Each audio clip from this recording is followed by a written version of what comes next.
Balake. Where is Balake at? My name's Blake. Do you want to go to war, Balake? I'm for real. Aaron. Aaron is here. Welcome back, everyone, for more SPTV, where every day's a great day not to be in a cult. Speaking of being in a cult, how many people knew that Kerri Kasem was a Scientologist, the daughter of Casey Kasem? And she is. Not only is Kerri Kasem a Scientologist, she's been one for about 15 years. And Scientology is launching, and Kerri Kasem is the host of the Scientology podcast, where Kerri Kasem will interview other Scientologists, otherwise known as the absolute worst idea ever and the greatest thing to ever happen to SPTV. SPTV welcomes the Scientology podcast with open arms. I could not imagine a better source of content. By the way, I realize it's completely practically pointless to do a video at 10:30 p.m. on a Sunday. But like I said, I'm fresh back from 2 weeks of vacation and I'm ready to get rocking and rolling. So I just wanted to get this done tonight so we can start with a fresh slate tomorrow. Okay, so let's see here. Yeah, this is a little Easter egg buried in a video on the Scientology website. And the website looks like this.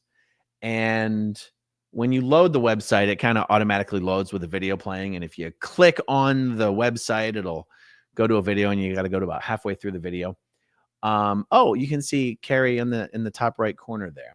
So what I'm going to play for you is 1 minute and 2 seconds of the promo for Kerri Kasem's The Scientology Podcast. Here we go. Oops.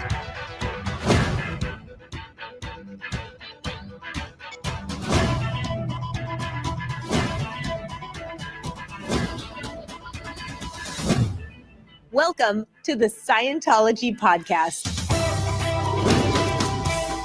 Oh, wow. The audio is totally out of sync. Did you know much about Scientology before? They had that slogan going, if you're curious, thing going on. Yeah. And that's kind of what I was. That's what got you into Scientology. I'll tell you the story of how I got into Scientology. I think it's so cool for you to do this podcast. We're not afraid to be a little curious about the church. Yeah. And go and see. But I can guarantee you one thing, if you go one time, you'll be back.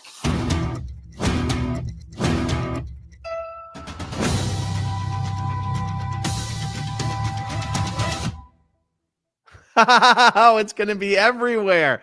I have no idea why the audio was so out of sync on that. It wasn't the first time that I played it. But interesting to see some familiar faces there, right? One of those guys was David Sanchez, a guy who him and his buddies kind of assaulted some protesters outside L. Ron Hubbard Way. And I think David Sanchez, I could have this wrong, but I think he's someone who pretends that he's not a Scientologist.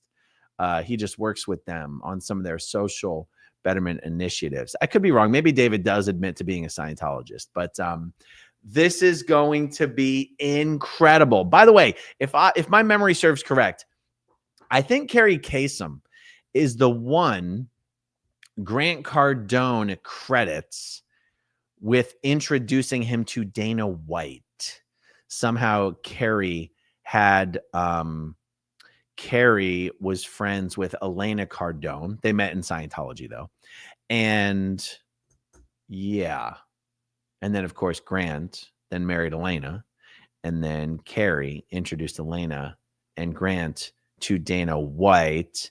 And then Grant's 10X Health System sponsored Dana White's like slap fighting league or whatever. Anyway, I think it's interesting to see Kerri Kasem assuming her final and ultimate role as Scientology podcast host. And I cannot wait for it. This is just going to be a super short video this evening, guys. Just jumping off. Poppy the Boxer, Vanessa says, Aaron, Hawaii looked amazing. I have to get there one day.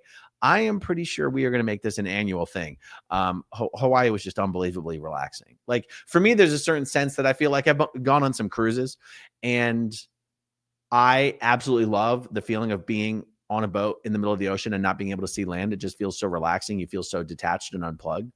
And just being in Hawaii for me felt that way. Just knowing you're on an island, you're in the middle of the Pacific. It almost feels like a hack to be on an island in the middle of the Pacific, like a cheat code, and still be in the United States. It was pretty incredible. So I know Natalie and her sister Lana already go back to Hawaii every year, but I might have to tag along. Constance June says, I had no idea she was a Scientologist. I do feel bad for what happened to her and her siblings when her dad died.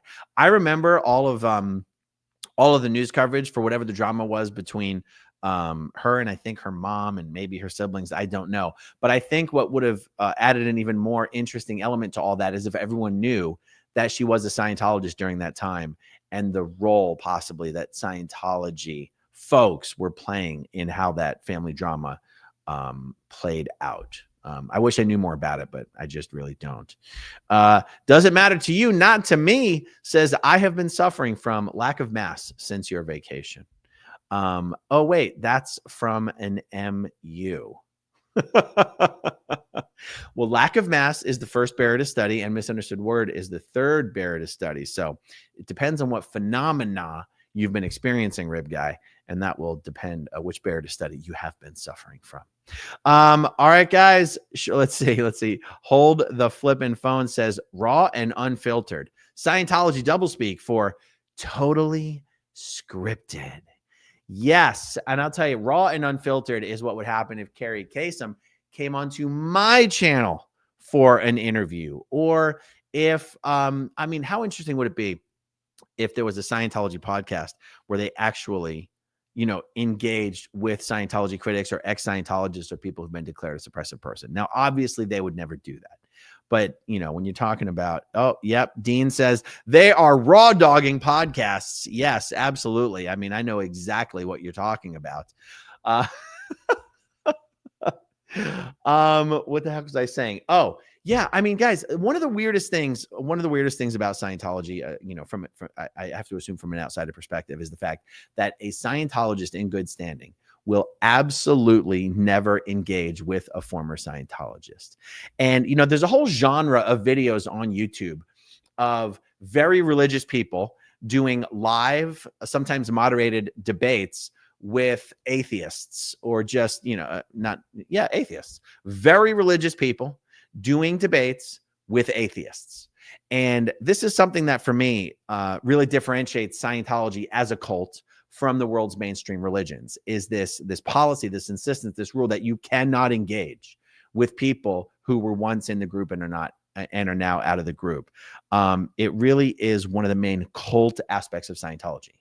And I'll tell you what, if they were to change that or relax that or modify that in any way, where current Scientologists could engage in open discussion and debate, live, live is always best, with ex-members, I don't know. That would really be something. Might have to stop calling Scientology a cult. I don't know. Maybe not. Okay, guys, that's it. This is the last one for me tonight. Stay tuned. So much more coming this week. Looking forward to it. Thanks for hanging out with me. Talk to you guys soon. Okay, if you want to see my rock and roll songs, click right on this guitar. And if you want to see a different one of my videos,